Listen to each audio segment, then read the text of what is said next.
Bonjour à tous, bienvenue dans cette nouvelle vidéo, bienvenue sur la chaîne sur la Découverte.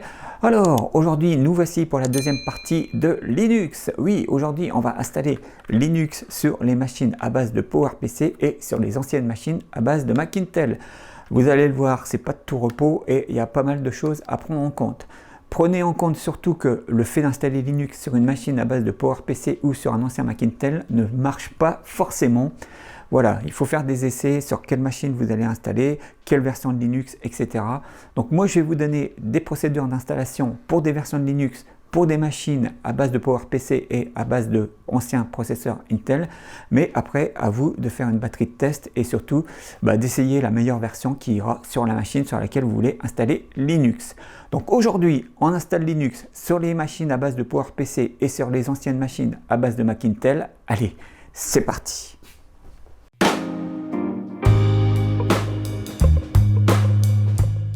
Nous allons donc faire la création du DVD bootable pour installer Linux sur les anciens Mac Intel. Alors vous verrez, c'est exactement la même procédure que je vous ai fait dans la première partie. Il n'y a rien de compliqué. Voilà, je vais vous mettre en plus tous les liens moi dans la description de la vidéo. Comme ça vous aurez juste à aller sur les sites pour télécharger ce dont vous avez besoin et ensuite de graver votre DVD. Alors, donc la première chose à faire, c'est de télécharger l'image disque de votre version Linux que vous voulez installer sur votre Mac Intel. Donc nous on va partir avec la version 16.04 pour i386, voilà, qui est celle-là, que je ne dis pas de bêtises, Ubuntu 16.04 Desktop i386. Voilà, on va partir avec celle-ci. Donc vous téléchargez l'image disque avec le lien que je vous donne. Ensuite, il vous faut le petit utilitaire que je vous ai déjà parlé, Balena Etcher. Voilà, donc là aussi vous allez le télécharger et vous l'installer. Ensuite, c'est tout simple, vous sélectionnez l'image disque.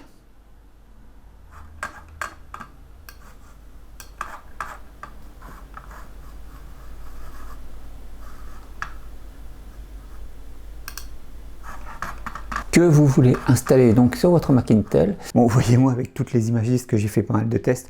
Après, c'est voilà, vous pouvez faire vous aussi vos tests. La 16 marche assez bien, la 18 aussi, sur un Mac Intel Core Duo. Donc voilà, c'est à voir. Ensuite, vous faites ouvrir, vous sélectionnez votre DVD que vous avez formaté auparavant. Hop, vous faites flash et ça part. Il va vous demander votre mot de passe. Et là, il commence à inscrire le DVD. Alors moi, je suis sur mon iMac 3 0,6 GHz 21 pouces que je vous ai déjà présenté sur la chaîne. Vous n'êtes pas obligé d'être sur l'iMac, le lapsus. Vous n'êtes pas obligé d'être sur le Mac sur lequel vous allez installer Linux. Vous pouvez prendre un Mac plus récent pour graver votre image Linux. Moi, voilà, moi j'ai pris ça. J'ai un lecteur externe parce que le SuperDrive à l'intérieur de mon iMac est vraiment très long et c'est vraiment beaucoup plus rapide avec mon lecteur graveur USB. Donc voilà, c'est pour ça que j'ai pris ça. Pensez aussi à bien formater le DVD vierge pour que vous puissiez graver l'image disque dessus. Pensez que vous n'aurez que 4,7 Go, donc si vous avez une image disque qui est supérieure, vous ne pourrez pas la graver. Voilà. Donc je ne vais pas continuer longtemps mon blabla, je ne vais pas vous laisser non plus en accélérer la gravure du disque. Je reviens quand il aura, il va y avoir une étape intermédiaire, je reviendrai à ce moment-là et ensuite je reviendrai quand il aura finalisé le disque. Allez, je coûte, pour vous ça prend qu'un instant, à tout de suite. J'ai remis la caméra en route parce qu'il arrive à la fin de la gravure du DVD, mais il y a une seconde étape derrière, vous allez voir. Donc, on regarde ça, j'attends qu'il finisse de graver le DVD. Voilà, donc une fois qu'il a gravé le DVD, il vérifie les données qu'il a gravées. Laissez-lui faire cette deuxième opération, elle prend un petit peu de temps aussi, mais voilà, vous êtes sûr au moins d'avoir après un bon DVD qui est finalisé. Donc, je ne vais pas vous remettre non plus en accéléré ça, je vais faire une coupe, comme ça, je reviendrai quand il aura fini de vérifier tout ça. Allez, pour vous, ça prend qu'un instant, à tout de suite. Voilà, il a terminé la gravure du DVD avec l'image disque de Linux, donc maintenant, on peut l'éjecter, c'est fini.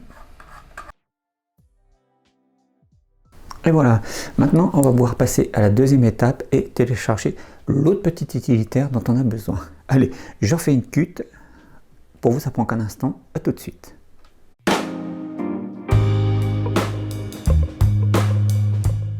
Alors, avant de lancer l'installation de Linux sur les anciens Mac Intel, il va vous falloir télécharger un petit utilitaire qui s'appelle Refit, parce que vous ne pouvez pas insérer le DVD de Linux sur un vieux Mac Intel et le lancer comme ça. La chose est simple, c'est qu'en fait, c'est des 64 bits, les anciens Mac Intel, mais Apple a bridé l'architecture et fait en sorte qu'il voit comme du 32 bits. Donc si vous mettez le DVD avec Linux et que vous essayez avec option, ça ne marchera pas. Voilà, il vous faut absolument installer Refit sur la machine.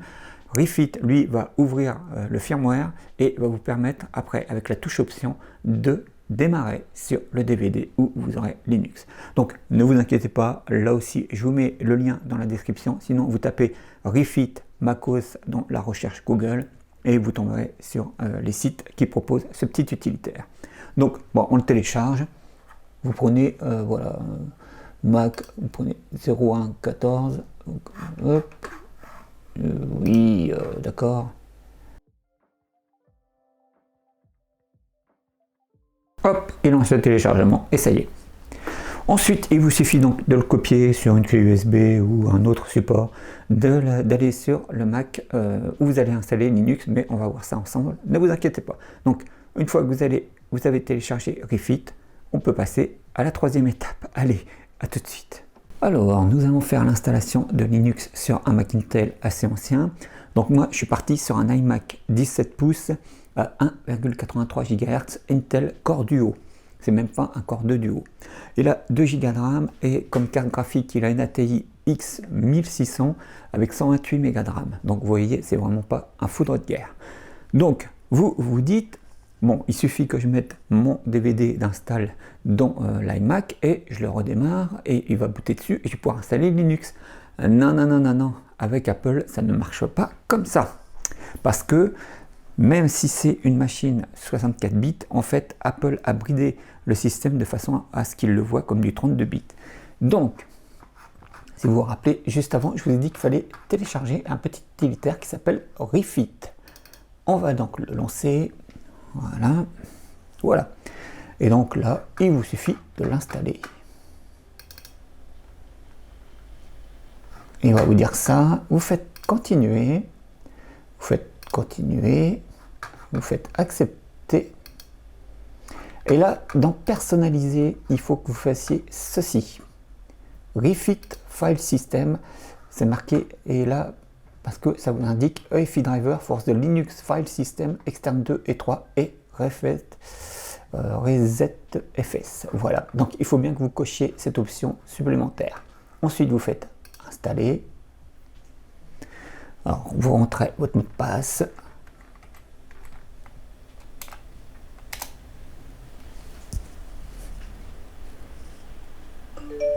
L'installation a réussi.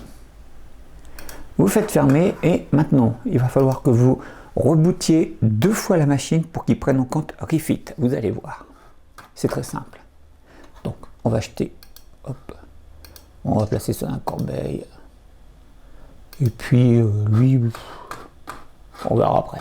Allez, on redémarre la machine une première fois.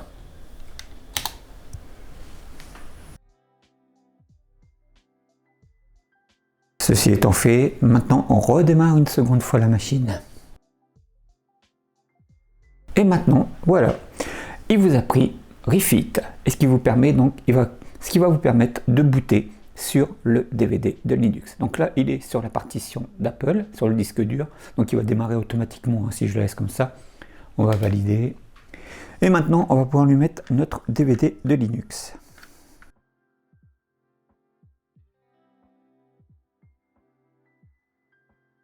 Voilà. Donc, maintenant, on va pouvoir redémarrer et avec Refit, normalement, on va le voir. Donc, on fait redémarrer.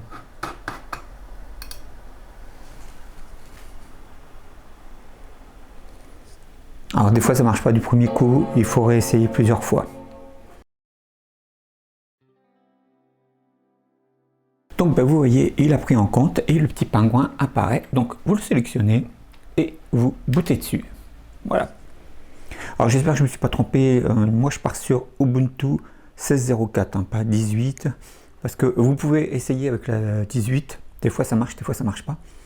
Mais de toute façon, en partant avec la 16, vous pouvez installer la 16 et depuis la 16, vous pourrez faire la mise à jour jusqu'à la 18. Ça marche, j'ai déjà fait, j'ai déjà essayé et ça fonctionne. Maintenant, il va charger le programme d'installation de Linux et il va falloir prendre votre mal en patience parce que ça va durer un bon moment.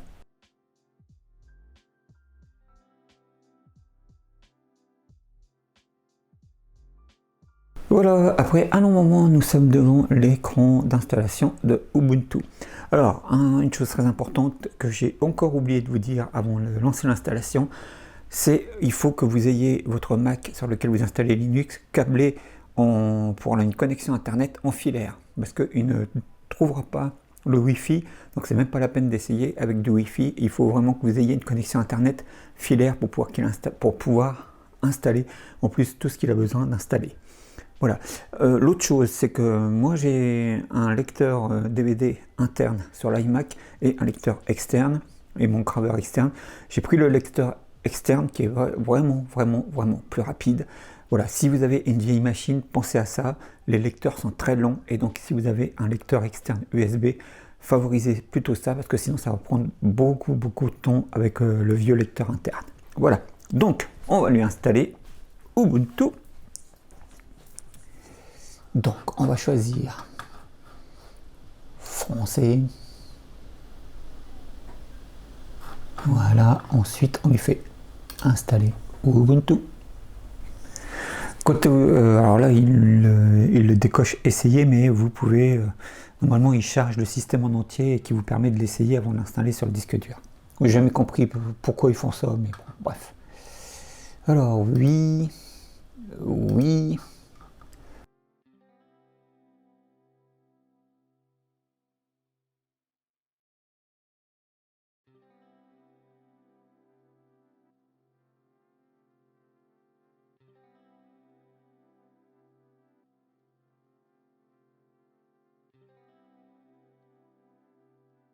Alors j'ai mis en accéléré, vous avez vu, il faut être patient. Bon, après moi c'est une machine aussi qui n'est pas très puissante. Mais donc vous voyez, donc il a détecté qu'il y a un macOS 10 qui est déjà installé et il dit donc effacer le disque, chiffre la nouvelle installation. Donc on va lui laisser effacer, hein. Moi elle est prévue pour ça, donc il n'y a pas de souci.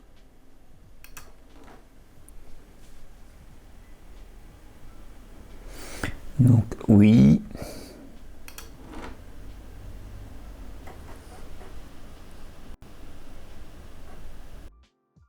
Nous sommes bien à Paris pour le fuseau horaire. Français obsolète.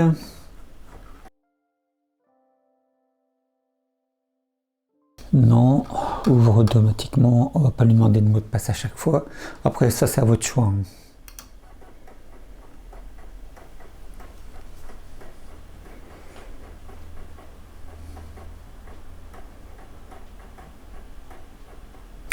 Enfin, vous voyez, vous retrouvez quand même les principales mêmes étapes que la première partie où je l'ai installé sur un iMac aluminium avec la version 23.04, si je dis pas de bêtises. Voilà, c'est à peu près le même fonctionnement pour l'installation des anciennes versions.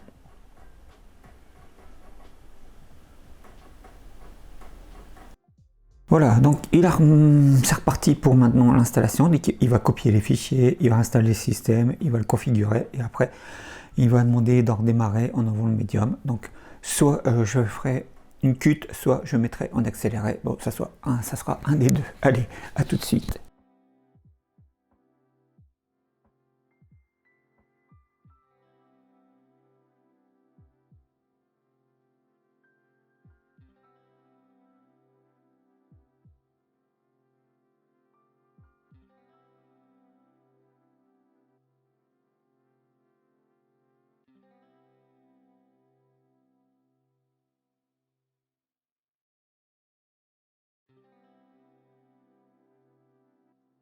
Bon ben voilà, l'install est terminé, on peut redémarrer.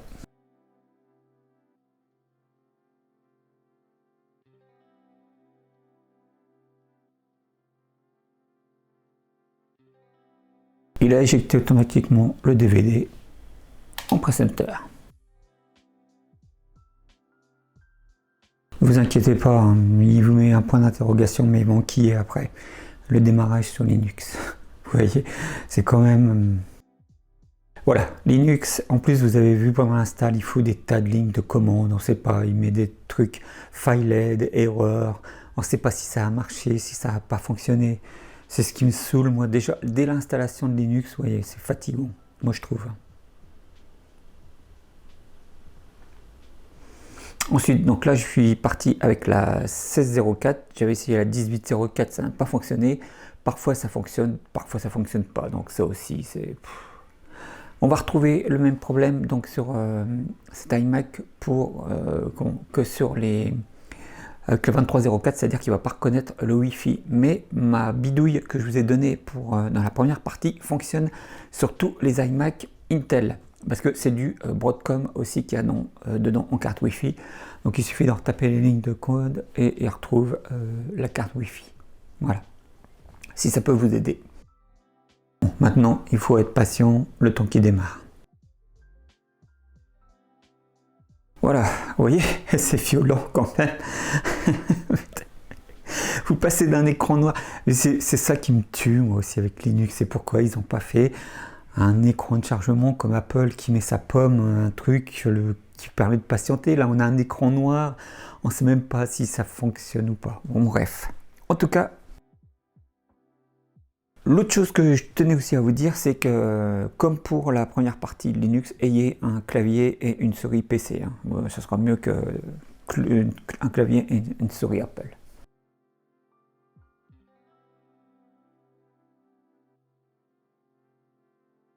Ça y est. On va lui lancer Firefox. Je ne me rappelle plus quelle version on a. Normalement, il va nous dire qu'il y a des mises à jour. Mais vous voyez, c'est pas très réactif. Hein. Ça sera pas plus avancé.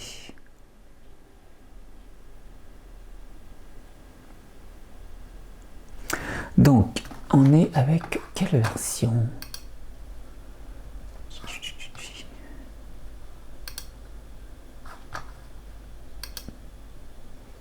Alors là, on a la version 65. Et je crois qu'après, quand il va demander la mise à jour des logiciels, on va avoir une nouvelle version. Alors. Oui, close. En plus, il est en anglais. Donc ici, on regarde paramètres système.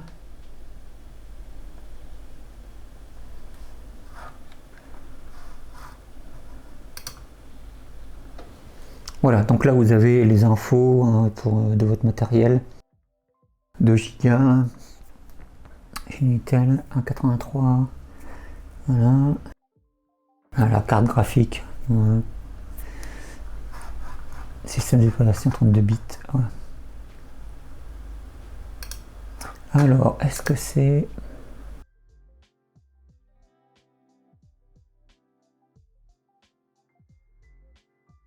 Ah, ça y est, ça a apparu ici. Ah, bah ça c'est la première fois que je l'ai. Alors ça, c'est direct. Bah, je ne sais pas pourquoi, si c'est parce que je tourne la vidéo, mais alors ça je ne l'ai jamais. Donc là il me dit qu'il a un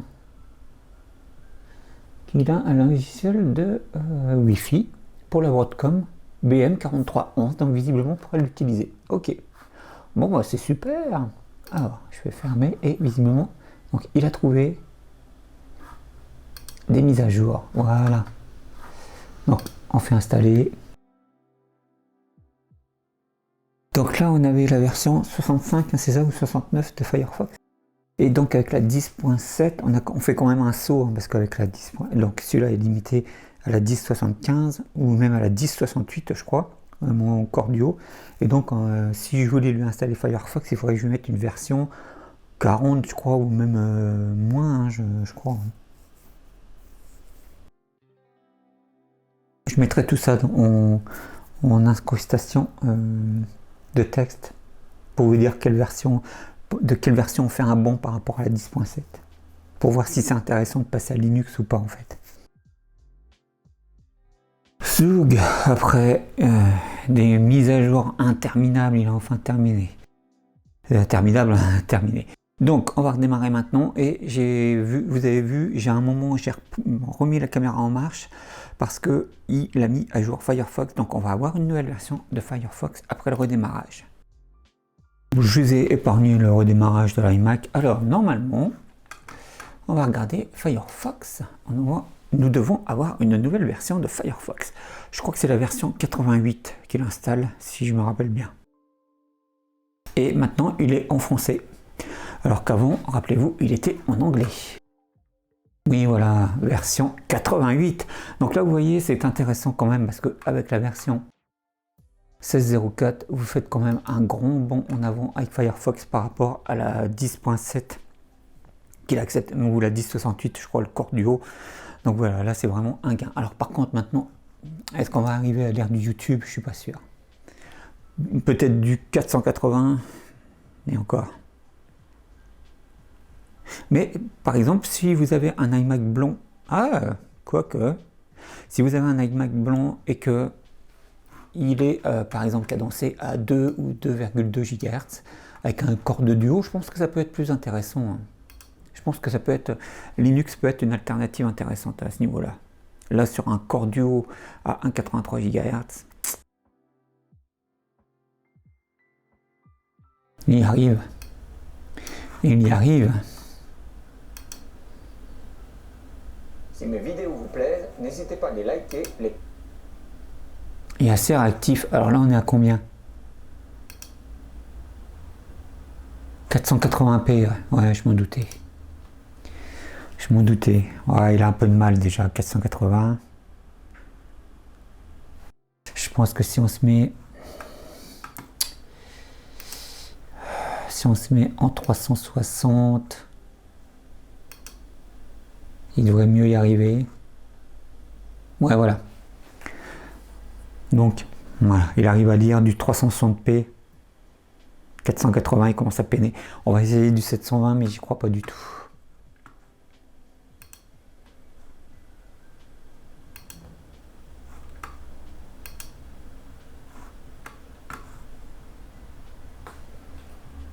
Ah, il a du mal. Il a trop de mal. Je pense que la carte graphique doit jouer aussi. Hein. Elle avait que 128 mégas de RAM. Ouais, il n'y arrive pas. Alors par contre, ce qu'on peut faire comme test intéressant. Alors moi je vais aller recherche. Voilà, hop.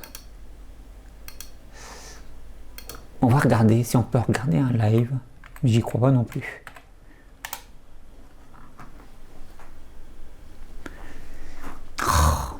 Pourquoi on a ça maintenant? C'est pénible. Google, ils prennent la tête. Hein. En tout cas, vous voyez, on n'a pas avec YouTube comme on a avec les PowerPC, c'est-à-dire qu'il vous dit qu'il y a un script qui bloque, etc. Ça, on ne l'a pas avec. Oui, accepte.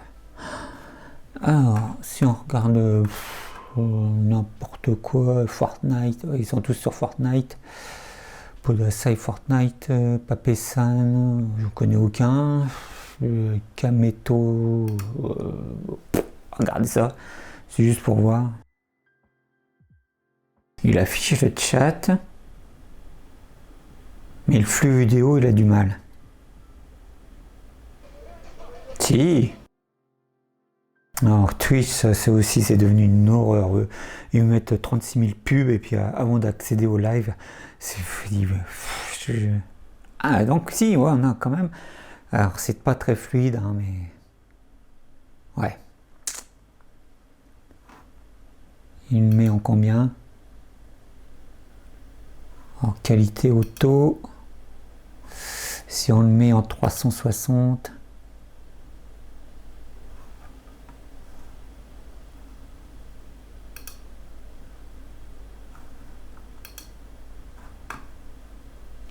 non. Ça met pas mal de pression, va tirer qui va sur le mur, va tirer qui va pas s'envoler là-dessus, exotique qui va. Par contre, si on a l'audio, voilà, 360 hein, maxi. Bon, vous voyez, quand même. Alors, on va quitter.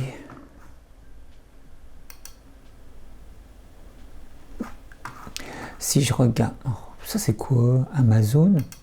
C'est quoi? C'est une appli Amazon? D'accord.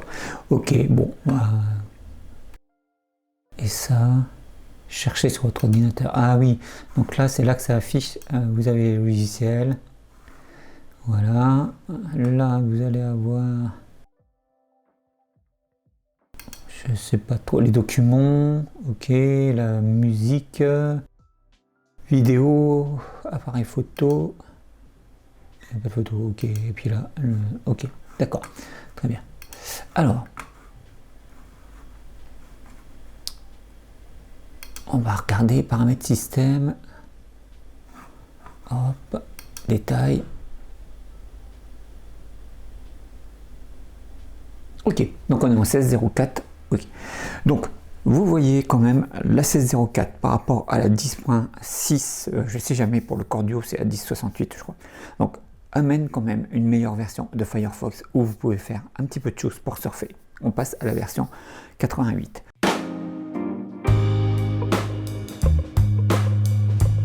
Si vous essayez d'installer directement la version de Ubuntu 18 sur un Mac Intel et que ça ne fonctionne pas, que par contre vous réussissez à installer la 16.04, vous pouvez upgrader d'ici en 18 depuis la 16.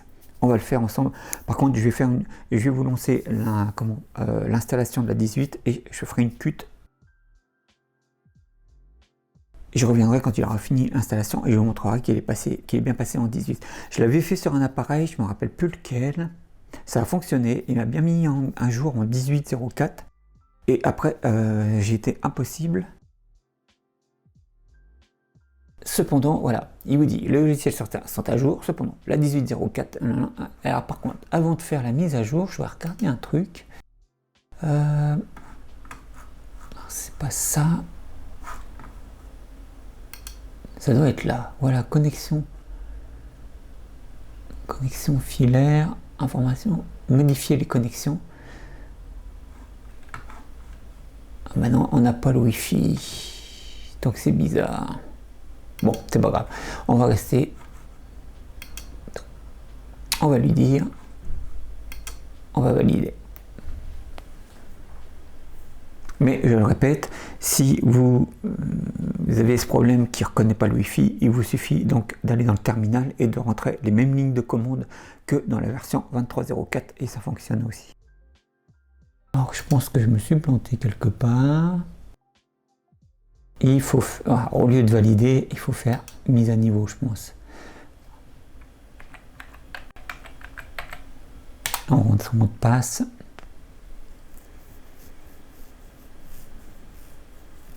C'est ça. Ok.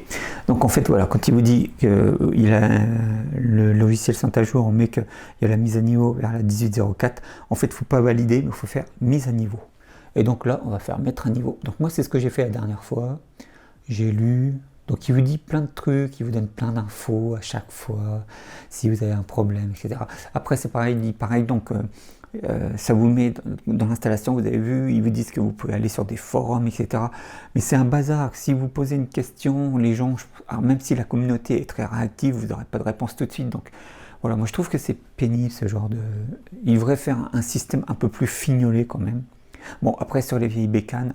Mais en tout cas, voilà, donc je ne vais pas vous faire d'utilisation, parce que moi je ne connais pas plus Linux que ça. Mais en tout cas, voilà, j'y reviendrai dans la conclusion de cette vidéo. Mais en tout cas, voilà, si vous installez la 16.04 par rapport à la 10.7 ou la 10.6, suivant votre ordinateur sur laquelle est coincé, et donc vis-à-vis de la puissance de votre machine, vous verrez si c'est une meilleure chose ou pas. Donc là, moi dans mon cas, je pourrais le laisser sous Linux 16.04, je gagnerais parce que j'ai une meilleure version de Firefox et vous voyez, je pourrais surfer avec.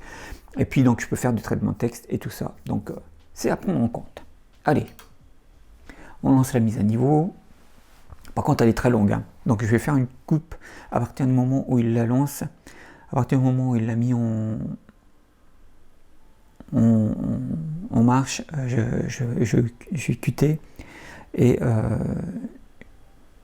Voilà, donc là ça y est, il commence la mise à jour. Et c'est vraiment très très long. Vous l'avez vu pour comment j'ai fait une cut donc moi pour l'installation des mises à jour déjà de la 16.04 et je peux vous dire que ça a été interminable, exactement comme macOS. Hein. Donc de ce point de vue là, c'est le même combat. Donc il est en train de cocher les cases, il télécharge. Je l'ai laissé en connexion filaire hein, pour internet. Parce que si je le mets en Wi-Fi, on va perdre la moitié de la puissance, enfin du débit, et puis bon bref. Ne vous inquiétez pas, il se met en gris comme ça quand il... Voilà, et rien quand il fait les... Je vais laisser le temps qu'il coche la deuxième option, et après je couperai, mais normalement voilà, il va cocher la deuxième, puis la troisième, puis l'installation, puis le nettoyage et le redémarrage système. Donc on en a vraiment pour un long délai d'installation. 54, donc oui, on veut lancer la mise à niveau. Oui, ok. Voilà, et là, il lance. Donc, il a coché la deuxième. On a validé la mise à niveau du système. Et maintenant, ça y est, il embraye. On en a pour un bon moment. Vous voyez, et déjà, il a 440 sur 2009 fichiers à télécharger. Vous vous rendez compte? Et Linux est soi-disant fait par des informaticiens qui ont optimisé le truc, etc. Mais c'est infernal, quoi. C'est infernal. Et si vous imaginez si j'étais pas en fibre, que j'étais en ADSL, mais c'est à se tirer une balle, hein.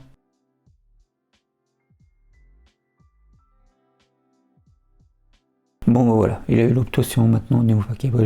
Il coche à chaque fois quand il a réussi à faire une étape. Donc, je cut ici et je reviens quand il a terminé la mise à jour en 18.04. Allez, à tout de suite pour vous, ça prend qu'un instant. Je reviens un petit instant pendant l'installation. Il va vous mettre ce message. Gestionnaire d'affichage par défaut Light DRM.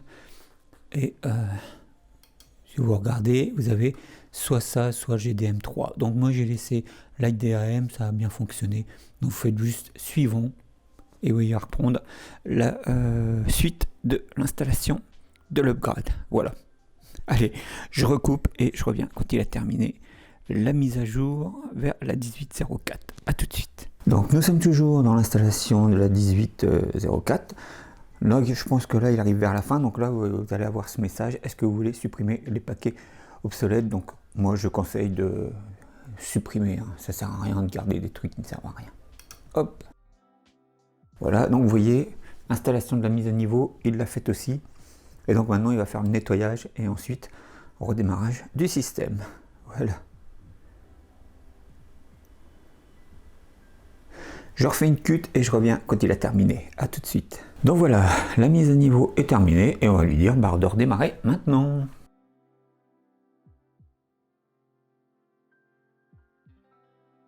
Donc ça, évidemment, il le met le temps qu'il charge le boot de Linux, voilà.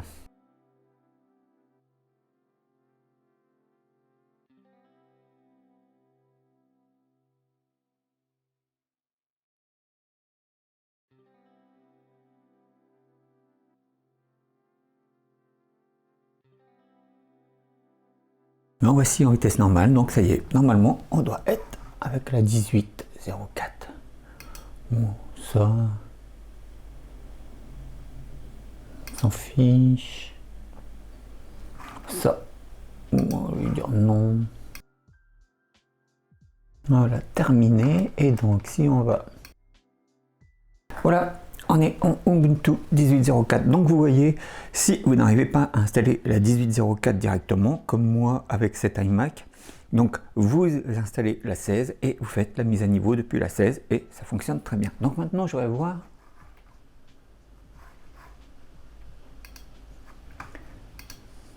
est-ce qu'on a une nouvelle version de Firefox. C'est surtout ça qui m'intéresse. Et vous verrez avec l'heure que ça a pris quand même beaucoup de temps.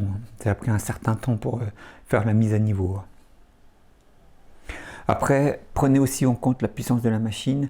Est-ce que c'est bien, si vous avez une 16, une version de 16 qui tourne très bien sur la machine, qui est par rapport à la puissance du processeur que vous avez, En installant la 1804, vous risquez de plomber les performances de votre machine, donc ça c'est aussi à voir. Vous voyez, moi déjà il a du mal là.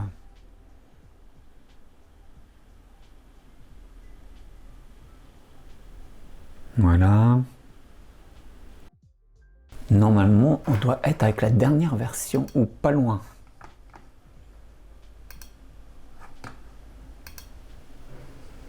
Oui, vous voyez, on est avec la version 113. Donc, avec cet iMac, comme vous êtes limité avec la 1068, hein, si je me souviens bien, je remettrai de toute façon. De toute façon, je suis limité soit avec la 10.6 ou la 10.7.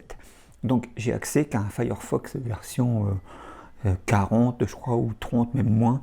Je remettrai la version. Mais là, vous voyez, on a la 113, qui est pratiquement une des dernières. Je crois que la dernière, c'est la 119. Donc, c'est juste nickel, quoi. Alors par contre, au niveau performance, je suis pas sûr que ça changera quelque chose par rapport à YouTube.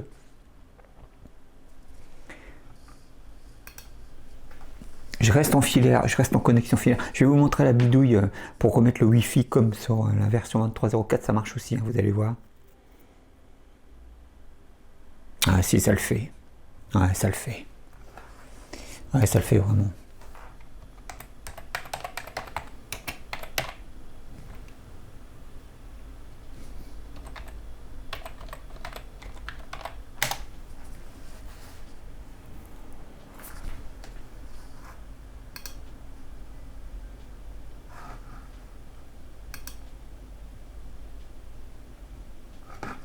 Au niveau... ah ouais, si, on est bon. Hein. On est pas mal du tout. Maintenant, en quelle qualité peut les lire?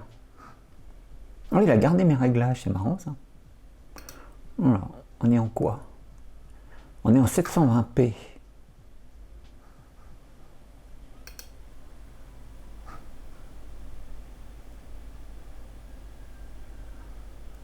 Ouais, il a du mal. Ouais, il a du mal. Pourtant, je suis en fibre, donc il a du mal en 720p. Avec la version 18. Mais alors, par contre, si on lui met, je pense que si on lui met en 360 ou 480, ah, il a redescendu en 480 de lui-même. Il a du mal.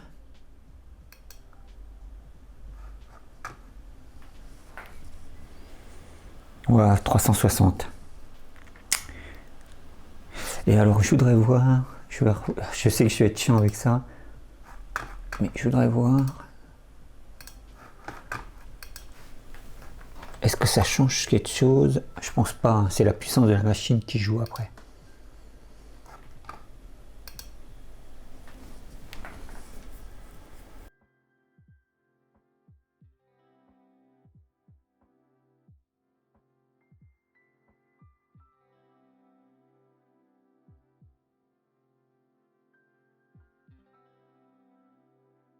Oh, on n'a que du Fortnite. On n'aurait pas un live Resident Evil 4 des fois? Ouais.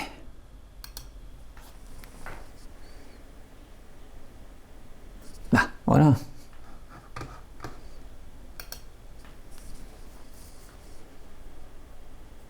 Qu'est-ce que ça nous donne?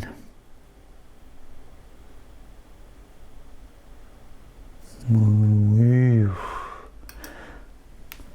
C'est parce que c'est un jeu violent, c'est ça?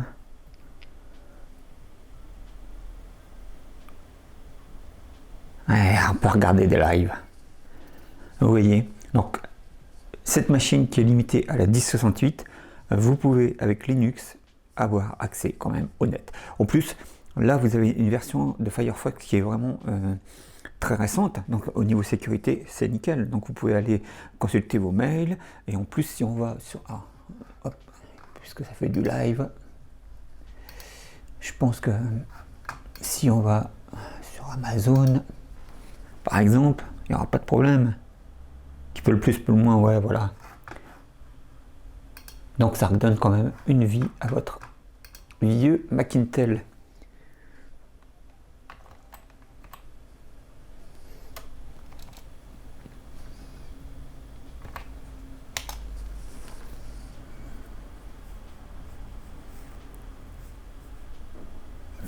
Parfait. Si on va avoir un autre site,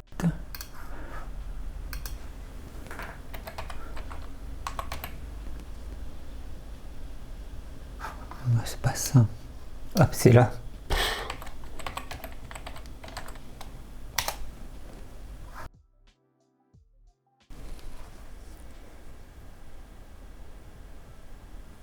Ouais, vous voyez, ça marche quand même pas mal, hein. Donc voilà, c'est à prendre en compte. Avec un Mac Intel, donc là moi j'ai un Core Duo à 1,83 GHz. Vous pouvez installer donc la version 18.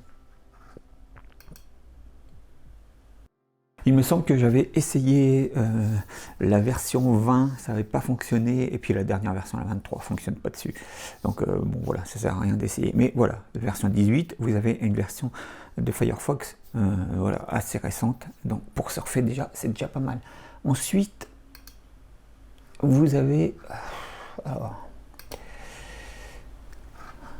au niveau de l'apps, application. Non, alors je sais jamais où est le. Ça va être là. Voilà, donc là vous avez l'App Store qui est différent hein, de la dernière version évidemment. Mais voilà, vous avez quand même les catégories et vous avez un tas de programmes. Voilà, vous avez Chromium dont on me parle souvent sur la chaîne qui paraît est très bien comme navigateur. Donc il faudrait l'essayer, il faudrait que j'essaye sous cette version de Linux par exemple. Après voilà, hein, il y a tous les logiciels.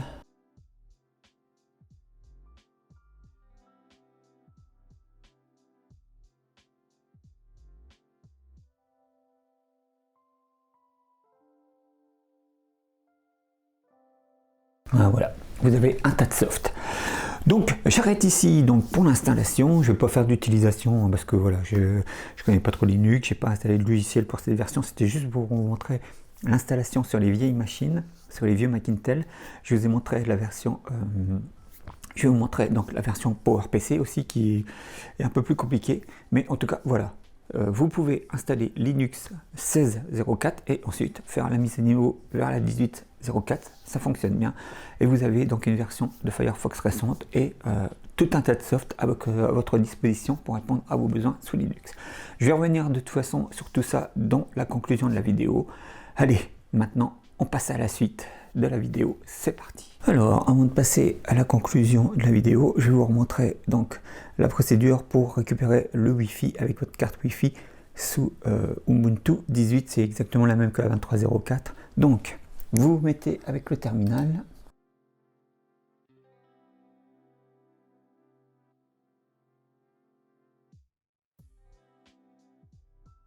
N'oubliez pas que votre Mac doit être connecté à Internet en filaire, hein.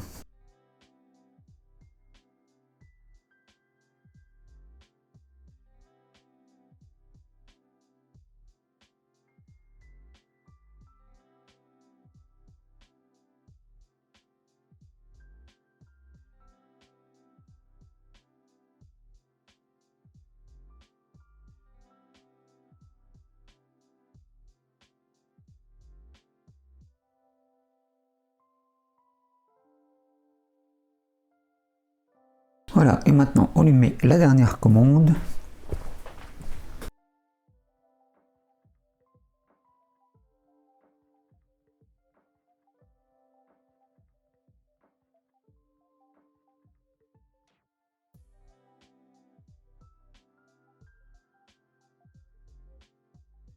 Voilà, il a fini. Donc maintenant, on va lui enlever le câble Ethernet et on va regarder s'il trouve le Wi-Fi. C'est le moment de vérité.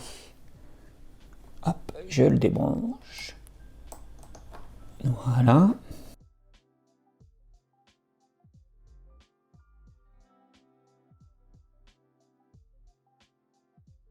Voilà, donc il ne trouve plus la...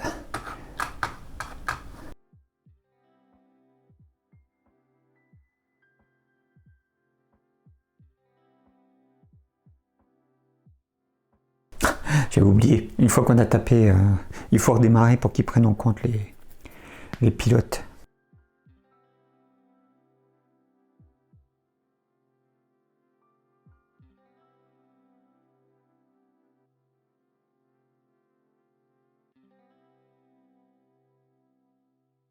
Et voilà, il a trouvé les réseaux Wi-Fi.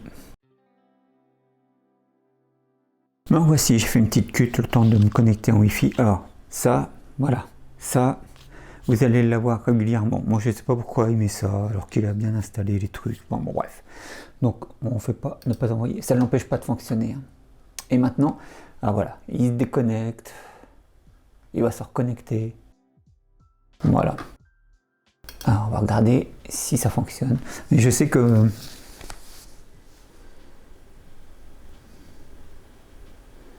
j'ai eu pas mal de soucis, moi, avec le Wi-Fi, hein, sous la 18.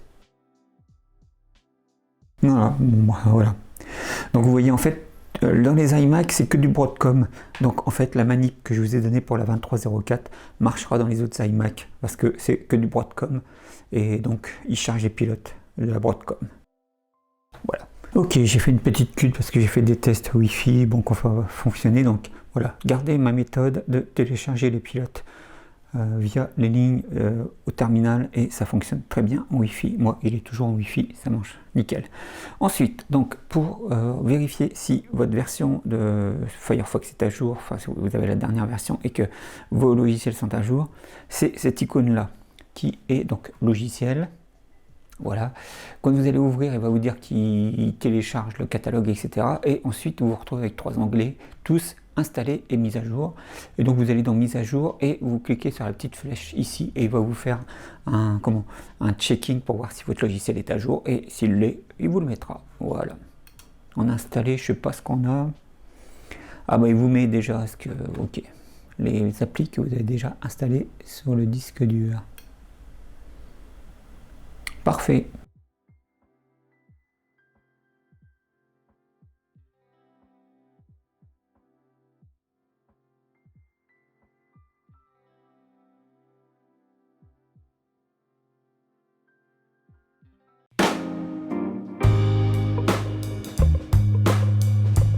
Nous allons donc faire la création du DVD bootable qui vous permettra d'installer Linux sur la machine que vous voulez.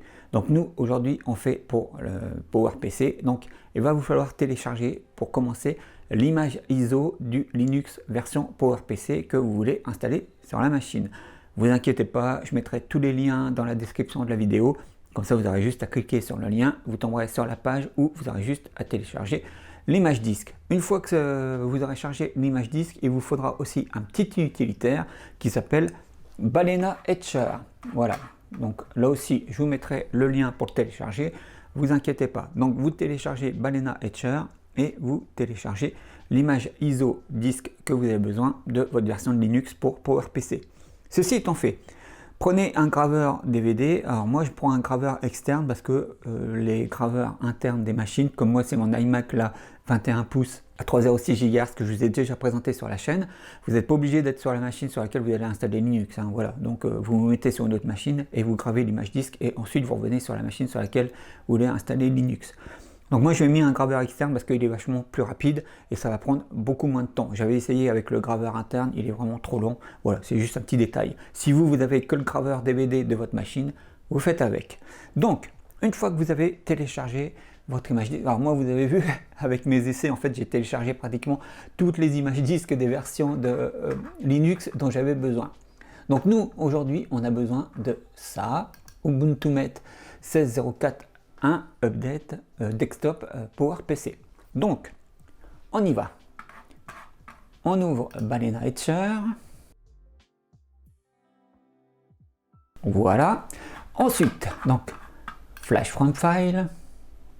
Vous sélectionnez l'image disque dont vous avez besoin. Hop, moi c'est la 1601 PowerPC.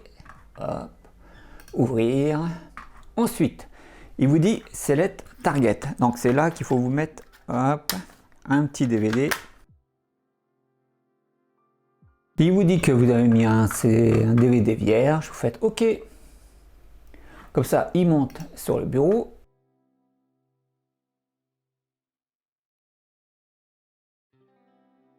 Je reviens juste quelques instants car là, il arrive à la fin du de la gravure du DVD et ensuite, donc quand il va être à 100%, Il enquille derrière la vérification des données qu'il a gravées. Donc voilà, ça reprend un petit peu de temps, mais moi je préfère laisser cette étape. Donc voilà, c'était pour vous montrer ça avec Balena Etcher. Une fois qu'il a fini la gravure, il enquille sur la vérification des données. Et une fois qu'il est arrivé à 100%, votre DVD est prêt. Voilà, j'arrête ici mon blabla, je refais une cut et je reviens quand il a terminé de faire le DVD. A tout de suite. Voilà, quand il est arrivé à la fin de la gravure du DVD, il vous met ça, flash completed, et vous pouvez faire un autre DVD. Donc maintenant, nous, on va quitter Balena Etcher. Voilà. Et maintenant que notre DVD est prêt, on peut l'éjecter. Hop.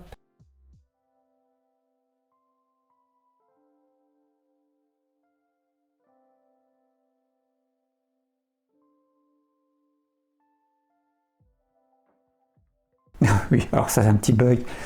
En fait, il faut prendre l'image et faire ça pour bien qu'il éjecte. Enfin bon, bref, c'est pas grave. Donc voilà, le DVD est prêt.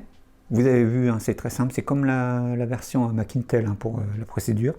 Donc bah, maintenant, on va passer sur Power Mac sur lequel on va installer Linux. Allez, à tout de suite.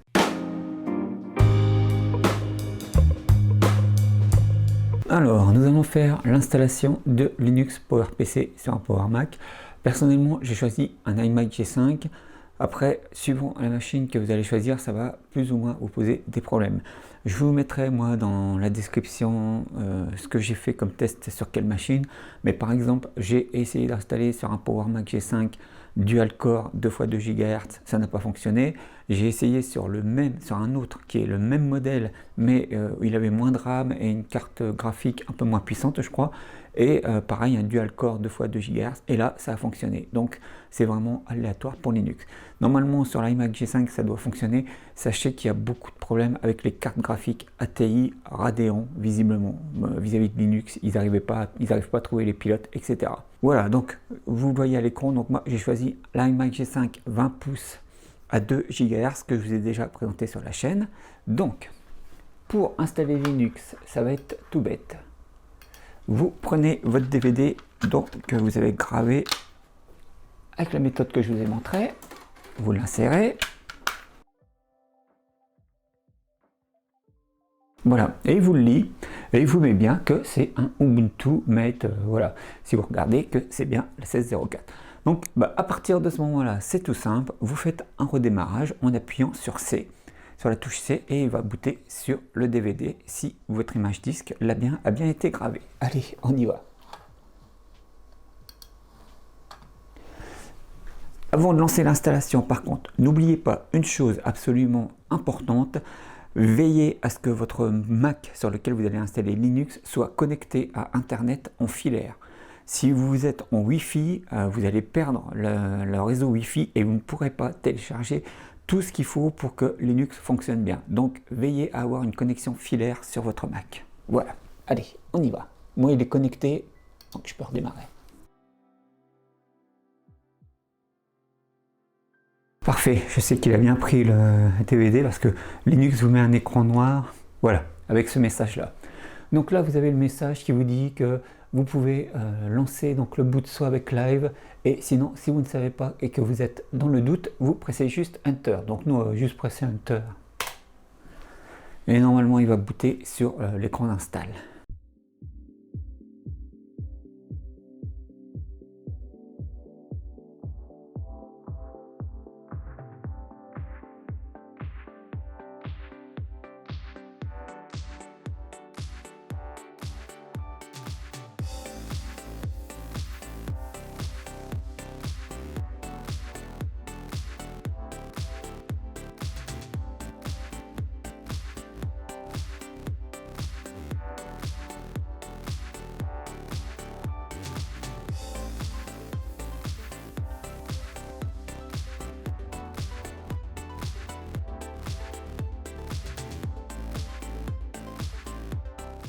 Voilà, donc vous avez vu, c'est quand même assez long et pourtant j'ai bien accéléré. Donc vous tombez devant cet écran de démarrage qui va faire l'install. Donc après, il suffit de suivre les instructions.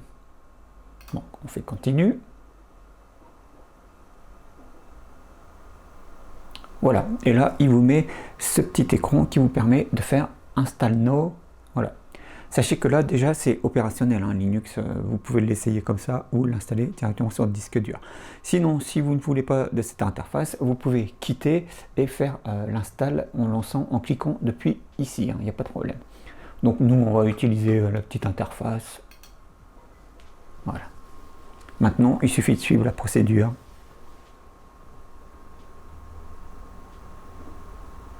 C'est long, hein. Après ça dépendra de la puissance de votre machine et puis bien évidemment de la vitesse de lecture de votre lecteur aussi DVD, ça rentre en compte. Donc là on est sur un iMac G5 assez ancien, ça prend du temps. Donc vous choisissez la langue,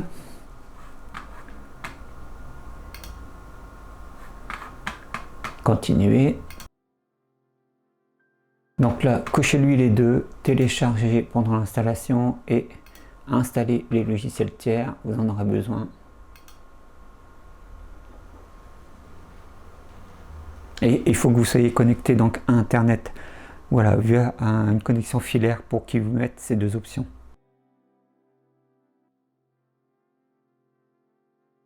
Voilà, et là donc arrivent les options d'installation. Donc il détecte que vous avez un macOS 10 d'installer sur l'ordinateur, donc il vous demande qu'est-ce que vous voulez faire.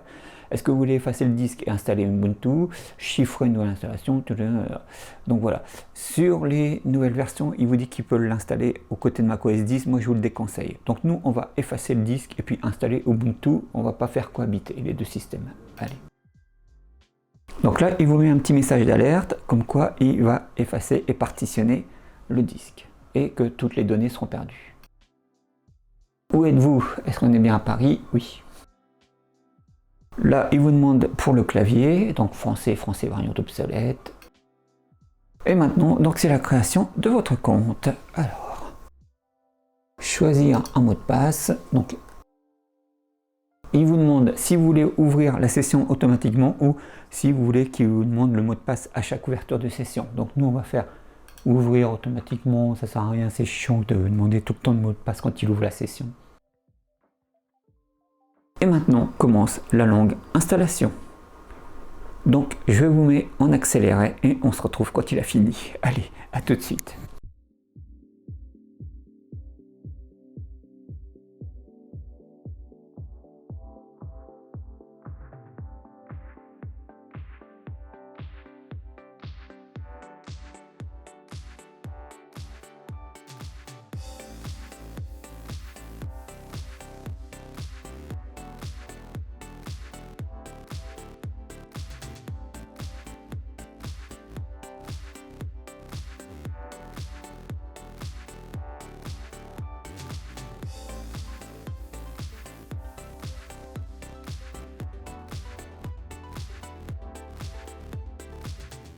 Me revoici en vitesse normale, donc vous verrez, vous avez vu, il a mis un message d'erreur juste avant d'afficher, comme quoi qu'il faut redémarrer pour maintenant initialiser le système. Mais ça, il le met systématiquement ce message d'erreur, donc ne vous inquiétez pas, vous aurez de grandes chances 3 fois sur 5, même 4 fois sur 5 d'avoir un message d'erreur à l'installation de Ubuntu Mate. Voilà, c'est comme ça. En tout cas, voilà, maintenant, vous avez vu, c'est assez lent parce qu'il fait la copie des fichiers, l'initialisation du système, l'installation du système, enfin, tout un tas de trucs. Et donc, vous arrivez à ça, il va vous dire d'en démarrer et normalement, il va vous dire d'enlever le médium d'installation et d'appuyer sur Enter. On y va.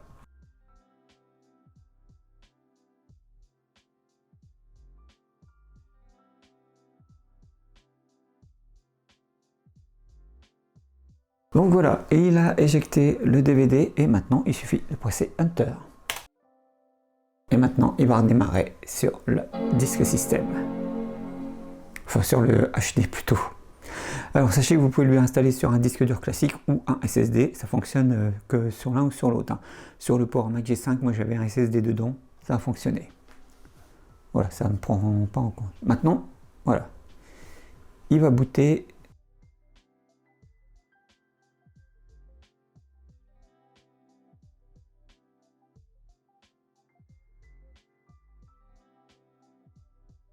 Voilà, normalement, là, ça doit être utilisable, hein, parce que je ne sais jamais... Non, j'ai voulu être trop rapide.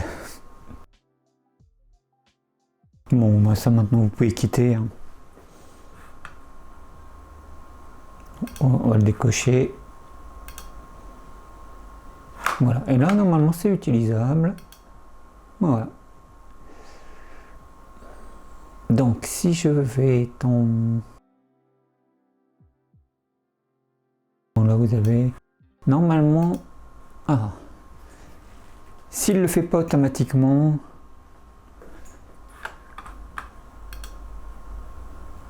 Allez dans gestionnaire des mises à jour. Voilà.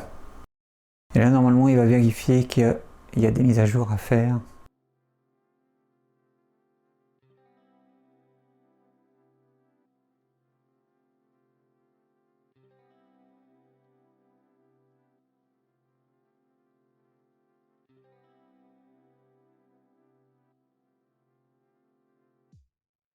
Oups, j'avais fait une petite cut parce que je pensais que c'était trop long. Mais en tout cas, bon, voilà, il vous met que l'ordinateur est à jour. Donc c'est nickel. En tout cas, vous verrez que c'est pas très réactif. Hein.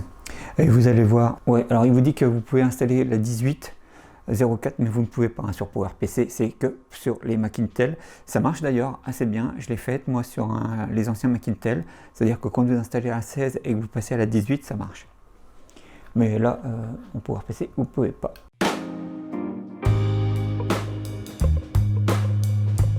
Alors, si on regarde Firefox,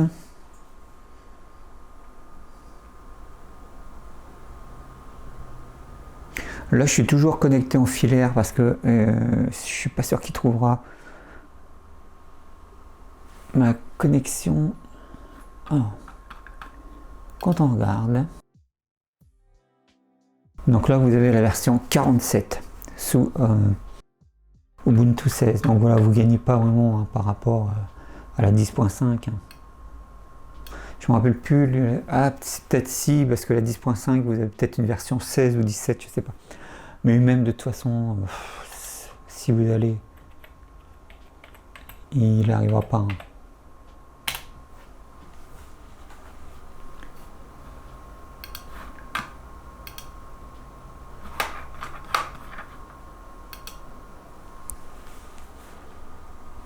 Voilà, déjà. Ah, voilà, et vous aurez le même problème qu'avec les anciennes versions. Il vous dit que voilà, il y a un script qui occupe toute la vitesse du processeur. Donc pour surfer, vous pourrez surfer sur les petits sites, mais sur YouTube, c'est pas la peine. Bon voilà, on va arrêter. On va arrêter. Hop. On va quitter. Par contre, donc vous pouvez aller, par exemple,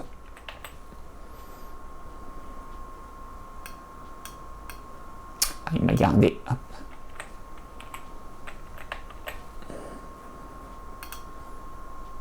Bon, sur les sites comme ça.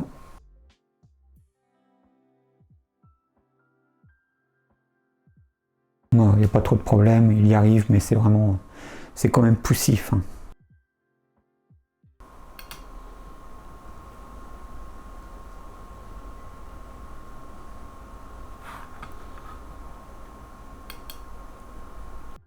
Donc voilà, cherchez des applications, accessoires, capteur d'écran, disque calculateur, je cherche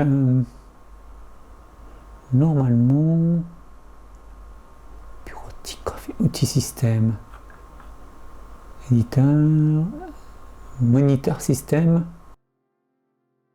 Voilà, donc là voilà, vous avez les infos de la machine et de ce que vous avez installé.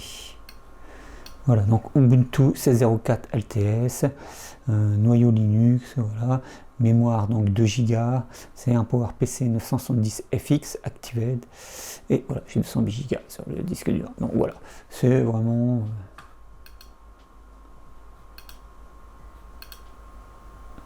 Voilà, vous avez plusieurs outils comme ça qui sont installés dans c'est-à-dire vous avez un VLC. Analyseur des disques, ça doit être, ouais, après je sais pas trop. Prenez en compte qu'on est sur, alors vous avez Firefox, vous avez Thunderbird pour la messagerie, ok, transmission ça doit être un truc de FTP je pense, Outil de numérisation simple scan. Là, il n'y a pas GIMP. On a aussi une version, mais il doit être téléchargeable. Je pense. Vous avez LibreOffice. Ok. Capture d'écran, disque, outil de recherche. Voilà. Placement, dossier personnel, bureau. Ok. Outil de recherche, mais système. Donc là, vous avez tous les trucs pour accéder. Vos préférences.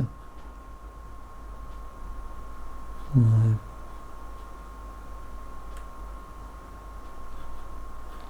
Voilà. Donc je vais arrêter là parce que de toute façon moi je ne connais pas trop Linux et PowerPC. Alors, je me suis habitué à l'autre Linux qui est plus récent, hein, la 23.04 sur les Mac Intel, mais Linux PowerPC je ne connais pas plus que ça. Maintenant je vais vous dire, je ne vais pas continuer, je préfère garder mon avis, mon opinion pour la conclusion, parce que le problème de Linux pour PowerPC c'est qu'il est coincé avec, et vous verrez pour les anciens Mac Intel c'est la même chose. Là avec les PowerPC, Linux est coincé en face de Sorbet Leopard qui est bien plus performant. Donc c'est un peu embêtant. Moi je vois pas trop l'intérêt d'installer un Linux sur un PowerPC, mais après c'est chacun qui décide. Je voulais juste vous montrer l'installation et que vous voyez que ça fonctionne sur un PowerMac G5. Sachez que j'ai fait donc l'essai sur un iMac G5. J'ai fait l'essai sur un PowerMac G5, ça a fonctionné, sur un autre ça n'a pas fonctionné. J'ai essayé sur un Mac Mini G4. Sur l'un ça a fonctionné, sur l'autre ça n'a pas fonctionné. Par exemple sur le Mac Mini à 1,5 GHz que je vous présenterai, ou que je vous ai déjà présenté, c'est l'un ou l'autre, ça n'a pas fonctionné. Par contre sur le 1.42 ça a fonctionné. Alors pourquoi?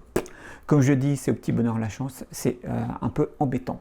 L'autre truc moi qui me gêne aussi, c'est que vous voyez quand vous faites une install, que vous redémarrez, etc. Il ne vous dit pas qu'il charge le système, il vous met plein de messages et la personne qui n'est pas habituée pourrait croire que ça a planté, etc. Alors qu'en fait non, il fait juste que charger voilà, le système Linux. Voilà. Donc avec la partie Mac Intel avant celle-ci et donc cette partie PowerPC, on a fini. Sachez aussi, alors j'en reparlerai aussi dans la conclusion, mais sachez aussi que vous avez plusieurs versions, vous avez l'Ubuntu, Xubuntu, etc. sur PowerPC qui marchent plus ou moins bien, vous récupérez soit l'Wi-Fi, mais vous perdez un autre truc, ou vous mettra des messages d'erreur. Donc vraiment, c'est vraiment pas...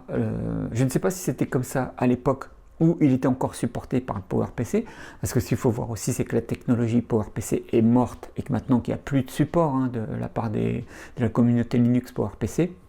Donc vous avez vous avez la Ubuntu Remix 2, mais je l'ai essayé, moi je trouve pas qu'elle fonctionne mieux que la Ubuntu Mate. La Ubuntu Mate, j'ai choisi celle-ci parce que je trouve que c'est celle qui est la plus stable et qui fonctionne le mieux sur les PowerPC. Donc voilà, et sur les Mac Intel aussi, vous verrez. Sachez que si vous installez Linux et que vous voulez vous en servir en pensant que ça va remettre au goût du jour votre vieille machine à base de PowerPC, oubliez cette idée. Voilà, vous aurez un système qui ramera comme voilà, les anciennes versions de MacOS et qui surtout ne vous apportera pas grand chose de plus. Voilà, et en face vous avez Sorbet Leopard donc, pour les G4 et G5. Donc voilà, j'arrête ici mon blabla. On passe maintenant à la conclusion de la vidéo. Allez, c'est parti.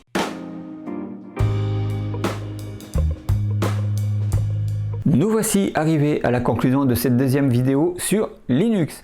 Alors tout d'abord, je voudrais dire que mes critiques que je vais faire sur Linux ne sont pas là juste pour critiquer Linux, mais moi je suis parti du postulat que j'étais un utilisateur lambda et que j'essayais d'installer Linux sur une machine à base de PowerPC ou sur un vieux Mac Intel en ne connaissant rien à Linux, et je ne cite que les problèmes que j'ai rencontrés au fil des installations et au fil de l'utilisation.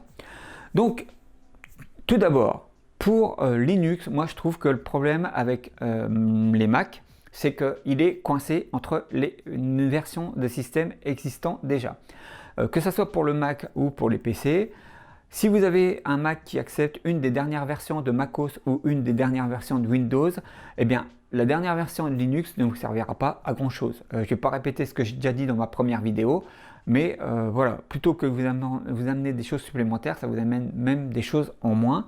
Et voilà, et les dernières versions de macOS ou de Windows suffisent. Vous n'avez pas besoin d'utiliser Linux en plus de ça. Par contre, j'ai dit que si vous avez une machine qui est limitée à El Capitan, donc là, ça fait sens et que vous pouvez installer Linux parce que vous allez vraiment faire un bond avec un système actuel où vous utiliserez des dernières versions de Firefox, tout ça, et avec des applications actuelles. Eh bien, c'est la même chose pour les vieux Mac Intel et pour les machines à base de PowerPC. Pour les vieilles machines à base de processeurs Intel, excusez-moi, je vais faire une cut parce qu'il y avait beaucoup de bruit. Donc, comme je le disais, pour les vieilles machines à base de processeurs Intel, ça va être la même chose. Si vous pouvez par exemple lui installer un El Capitan ou un autre système, bah, ça ne sert à rien de lui installer Linux. Par contre, si vous êtes limité à la 10.7 ou à la 10.8, eh bien là, ça fait sens d'installer Linux parce que vous l'avez vu avec la 18.04, vous allez accéder à la dernière version de Firefox et vous allez pouvoir utiliser là aussi des applis plus actuelles que si vous restiez sous la 10.7 ou la 10.8. Donc là, Linux est vraiment intéressant.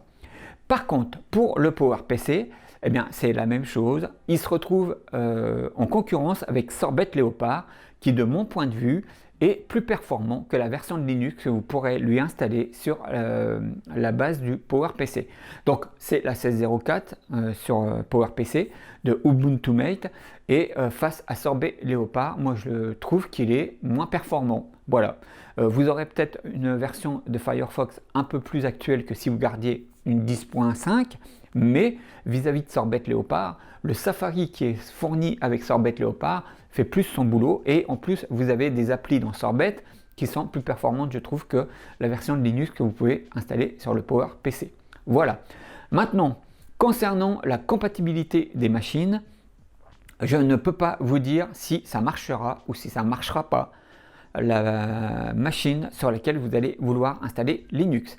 Moi par exemple j'ai essayé de l'installer sur deux PowerMac G5 dual core 2x2 GHz. L'un avait une carte graphique, une GeForce 6600 avec 256 Mb de RAM, l'autre avait une carte graphique avec une GeForce 6600 LE avec 128 Mb de RAM. Le premier avait 8 Mb ou 6 Go de RAM, 8 Go ou 6 Go de RAM, et le deuxième avait 1 ou 3 Go de RAM, je ne sais plus. Eh bien, c'est la config la moins performante qui a réussi à installer Linux et à l'utiliser. La config la plus balèze avec le PowerMac G5 n'a pas fonctionné. Pourquoi ? Je n'en sais rien. Je n'en sais rien. Voilà. Donc, vous avez ça. J'ai essayé aussi avec des Mac Mini G4. Un Mac Mini G4 à 1,5 GHz qui normalement n'existe pas. Je vais vous le présenter bientôt sur la chaîne ou peut-être que je vous l'aurai présenté quand j'aurai mis cette vidéo. Mais donc avec ce Mac Mini G4 à 1,5 GHz, ça n'a pas fonctionné. Avec le Mac Mini G4 à 1,42 GHz qui a donc une carte graphique un peu moins puissante et je crois moins de RAM aussi, ça a fonctionné. Pourquoi? Je n'en sais rien. Voilà. Pareil donc pour l'iMac G5. J'ai essayé sur l'iMac G5, donc ça fonctionne. Bon, un coup de chance peut-être. Pareil pour l'iMac, les iMac Mac Intel. En fait, je me mêlais un peu les pinceaux. C'est pareil donc pour les iMac Mac Intel. Là, vous l'avez vu, ça marche sur le Core Duo à 1,83 GHz. J'ai essayé sur un iMac 17 pouces qui est semblable, hein, qui est blond, avec un Core de Duo à 2 GHz. Ça n'a pas fonctionné. Voilà, et je crois qu'en plus ils ont la même carte graphique, mais je crois qu'il a peut-être plus de RAM. Donc pourquoi? Je n'en sais rien. Après, j'ai installé aussi donc la dernière version de Ubuntu sur les MacBook Black, ça fonctionne bien. Le 2 GHz, comme il a que 2 Go de RAM pour le moment, il rame un peu. Sur le 2,4 GHz avec 6 Go de RAM, ça fonctionne pas mal.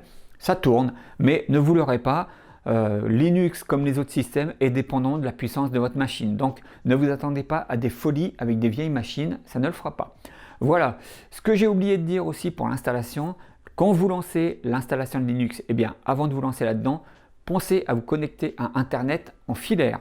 Parce que sinon, il ne va pas pouvoir télécharger les versions de pilote additionnelles et les trucs graphiques, etc. Et ça sera embêtant. Pareil, si vous faites les mises à niveau, voilà, mettez-vous en filaire. Ça sera plus simple parce que même moi, une fois que je vous ai montré la ligne de commande pour mettre le Wi-Fi, vous allez rencontrer des problèmes. Et même lors de l'utilisation, moi j'ai encore des messages qui me disent Ubuntu a rencontré une erreur interne, ignorait, envoyer les données, voilà, ou afficher les détails. Enfin bon, voilà, il y a vraiment des problèmes d'utilisation. sur les anciennes machines. D'ailleurs, à propos des mises à niveau, si vous les avez vues pour les vieux Macintel, je dis de partir sur la 1604 et puis en final, je prends l'image disque de la 1804, mais j'installe bien la 1604. Parce que si vous essayez d'installer la 1804, vous allez une fois sur deux, ça n'a pas fonctionné. Pareil pour donc la 2310, je vais en reparler sur les dernières versions, sur les dernières machines. Donc, partez sur l'installation de la 1604 et ensuite faites la mise à niveau en 1804. Vous l'avez vu, cette procédure fonctionne bien et vous vous retrouvez avec la 1804, donc avec la dernière version de Firefox et avec des applis vraiment récentes que vous pouvez utiliser. Faites pareil avec la 2304. Moi j'ai essayé d'installer la 2310 directement, ça n'a pas fonctionné. Depuis la 2304 maintenant, il propose de faire la mise à niveau en 2310. J'ai fait la procédure, ça fonctionne. Excusez-moi, j'ai dû faire encore une cut parce qu'il y avait encore beaucoup de bruit. C'est pire qu'à Provins, là maintenant où j'ai déménagé. Je pensais en fait que ça allait améliorer les choses, que je pourrais tourner sans problème et avoir moins de bruit. Mais en fait c'est l'inverse, c'est totalement l'inverse. Il y a beaucoup de bruit, beaucoup plus de bruit que là où j'étais. Donc ce qui fait que ça me rend encore mes tournages encore plus difficiles. Désolé. Donc je disais, faites pareil pour la 2304, maintenant qui propose la mise à niveau en 2310. Voilà, la procédure fonctionne, moi je l'ai faite, par contre ça amène d'autres problèmes. Une fois que j'avais installé la 2310, j'ai voulu installer VLC, j'ai jamais pu réussir. Je voulais refaire des tests pour la lecture des DVD vidéo et Blu-ray. Et en fait, ça n'a pas fonctionné, ça m'a mis des messages d'erreur, j'ai pas pu installer VLC. Donc voilà, la dernière version amène encore des soucis, je pense qu'elle n'est pas tout à fait stable. Attendez un peu si vous voulez passer à la 2310. Excusez-moi, j'ai dû refaire une cut, je vous l'avais dit, il y a vraiment trop de bruit. Donc, n'oubliez pas aussi que pour les vieux Macintel, vous devrez utiliser Refit si votre machine ne peut pas installer directement Linux. Donc moi, je ne peux pas vous donner une liste exhaustive de machines où ça s'est arrêté pour utiliser Refit ou non. Faites le test, vous mettez le DVD de Linux, si votre machine boot directement sur le DVD, vous pouvez l'installer directement Linux, sinon vous êtes obligé de passer par Refit.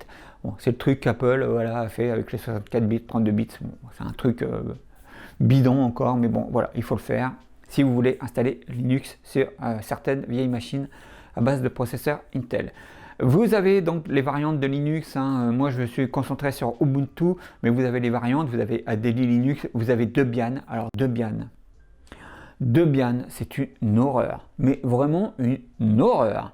J'ai essayé de l'installer suite à la vidéo d'Action Retro. J'ai regardé, donc lui comme il connaissait Linux, il a réussi à se dépatouiller et installer Debian.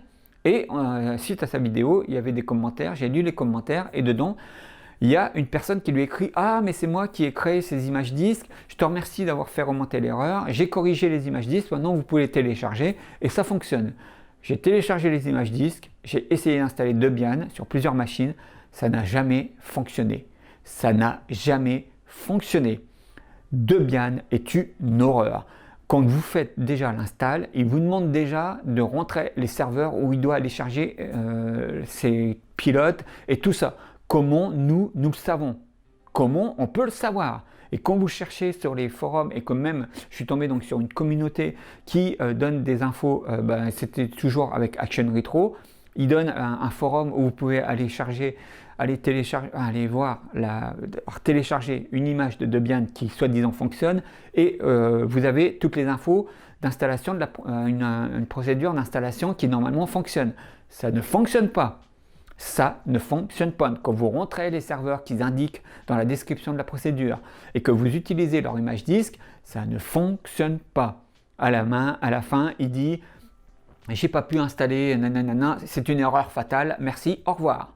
Voilà, Debian est une horreur. Et les autres versions de Ubuntu, c'est pareil, que ce soit l'Ubuntu, Xubuntu, les versions remix et tout ça, elles ne fonctionnent pas mieux. Ça, c'est pareil, j'ai lu sur alors je sais plus si c'était le journal du lapin.net, je sais pas quoi, qui disait ah oui, il faut utiliser pour la PowerPC la remix 2 qui fonctionne mieux, elle télécharge d'autres trucs. Alors, elle fonctionne pas mieux que la Ubuntu Mate, déjà, c'est pas vrai. Et deux, alors oui, il installe un Interweb, je crois, et un autre truc, mais ça ne vous fait pas avancer plus que Ubuntu Mate. Honnêtement, ça ne vous apporte pas plus de trucs. Interweb est nul, Et ça, je vous le montrerai d'ailleurs avec le G5 quad-core, parce que oui, j'ai réussi à choper un petit Power Mac G5 quad-core, et donc je vais faire l'installation de Sorbet Léopard dessus. On va faire les choses bien. Je vais lui mettre Sorbet Léopard et on va tester donc Interweb, et on va tester aussi TensorTube. Vous allez voir, c'est pas triste, hein, ça n'apporte vraiment rien de plus. Hein. Donc voilà, donc ne croyez pas tout ce qu'on écrit sur le net. Moi, voilà, je vous fais remonter les problèmes que j'ai rencontrés pendant mes installations et l'utilisation. Donc voilà, il y a Kubuntu qui est à peu près fiable, mais bon, voilà, vous allez rencontrer de toute façon des difficultés et des problèmes à l'utilisation de Linux. Par contre, donc, parce que je ne vais pas faire 3 heures dans la conclusion de cette vidéo, pour terminer avec, pour en finir donc avec cette conclusion, si donc vous avez des machines avec El Capitan qui est coincées, donc là ça fait sens d'installer la nouvelle version de Linux parce que vous aurez accès à des applis récentes. Et bien c'est pareil avec les vieilles machines. Si vous êtes bloqué en 10.7 avec des machines Intel, là installez-lui Ubuntu 18.04 parce que voilà, ça vous fait vraiment un bond avec un navigateur récent et des applis récentes que vous pouvez utiliser. Sinon, ça ne vaut pas le coup. Et donc, pareil pour PowerPC, restez à 100 bêtes, moi, qui je trouve est vraiment plus performant que Linux. Voilà. Désolé, j'ai dû refaire une cut encore à cause du bruit. Donc, je vais bientôt en finir avec la conclusion. Je fais juste un petit récap. Donc, n'oubliez pas, avant de lancer une installation de Linux, connectez-vous en filaire à Internet, sinon vous allez rencontrer beaucoup de problèmes. Il faut qu'il télécharge les programmes dont il a besoin pendant sa installation et le Wi-Fi, il ne le reconnaît pas, donc installez-vous une connexion filaire avant d'installer Linux. Installez donc la 16.04 et la 23.04 et ensuite faites les mises à niveau pour passer à la 18.04 sur les vieux Mac Intel et pour passer à la 23.10 si vous voulez installer la 23.10 sur les versions récentes. Ensuite, j'ai pas essayé moi d'installer Linux sur les Power Mac G3, j'ai essayé déjà sur des G4. Je voulais tester sur l'iMac G4, malheureusement je vais vous présenter un iMac G4 tournesol 15 pouces. Mon lecteur DVD a lâché juste après que j'ai réinstallé macOS. Je suis dégoûté. Voilà, mais c'est un file, vous avez l'habitude maintenant. J'ai pas de chance avec les machines, moi elles me claquent dans les pattes systématiquement. Donc voilà, j'ai pas pu. Et l'autre iMac G4 17 pouces que je vous ai montré, le lecteur DVD est aussi HS. Et vous savez qu'on ne peut pas booter avec les iMac G4 sur des lecteurs externes en USB, donc c'est la loose totale. J'ai pas pu essayer.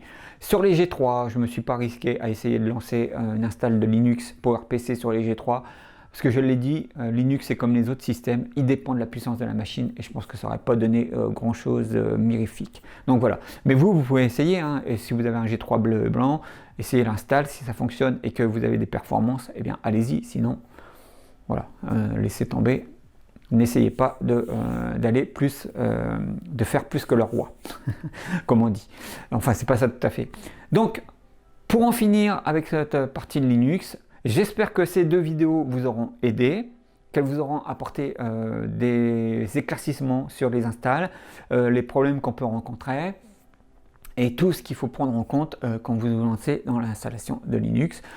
Bon voilà, après, comme je l'ai dit, hein, moi j'ai pris en compte que la version PowerPC, le processeur est mort et qu'on ne peut pas demander plus que cela. Il n'y a qu'une partie de la communauté, je crois que Linux, qui s'occupe toujours de la partie PowerPC, mais voilà, maintenant il s'occupe surtout de la partie et de la version de Linux qui est dédiée au processeur Intel, parce que, bon voilà. Et j'ai vu aussi récemment via Underscore, que maintenant il commence à porter aussi Linux sur les puces M1, M2 voilà, d'Apple. Donc je pense qu'ils sont plus concentrés maintenant sur ces nouvelles technologies que sur un vieux processeur qui est mort. C'est normal, hein, c'est l'évolution avec le temps qui passe. Donc cette fois c'est la fin de la vidéo et j'espère vraiment que ces 2 vidéos sur Linux vous auront aidé. N'hésitez pas à vous lancer dans l'aventure, hein. De toute façon, au pire, vous perdez un peu de temps et après vous réinstallez macOS et vous oublierez Linux. Donc voilà, faites des essais, lancez-vous, c'est toujours intéressant en plus de voir ce que ça donne. Et quand vous tombez, vous réussissez après à installer et que vous avez une nouvelle interface, des nouveaux logiciels, tout ça, et de voir un nouveau système, c'est toujours plaisant, surtout sur des anciennes machines, et voilà, de voir comment ça fonctionne. Donc, j'arrête là mon blabla, je vous donne rendez-vous dans une prochaine vidéo, prenez soin de vous, ciao!